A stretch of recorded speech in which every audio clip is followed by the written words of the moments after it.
Igbo ha na-eze na-ege ntị. Ewetara m afọ ego mgbe ochie maọbụ mgbe gboo.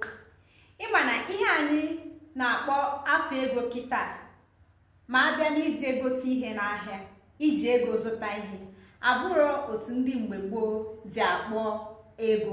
Ọ bụrụ ihe anyị na-akpọ ego ugbu a ka ndị gboo, ndị mgbe ochie, ọ bụghị ha na-akpọ ego. N'ụbọchị taa ewetara m ya, biko nọdụ ọdụ ka ịghọta ya ọfụma. Nke mbụ bụ na ndị gboo na-akpọ 10 naira. 10 naira bụ ego ise. 15 naira bụ ọgụ ise na ọkara bụ 15 naira.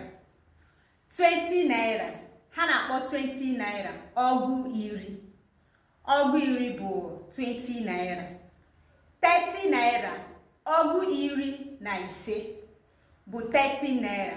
Mara na asị m ọgụ ise bụ 10 naira. 20 naira bụrụ ọgụ iri.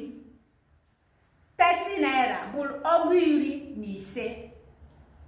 20 plus 30, ọgụ iri na ise. 40 naira bụrụ nnu ego ka ha na-akpọ 40 naira. 50 naira bụrụ nnu ego na ise. Nnu ego na ise. 40 plus 10 naira will give you 50 naira. Ụfọdụ na-akpọkwa 50 naira gbazuo agụ.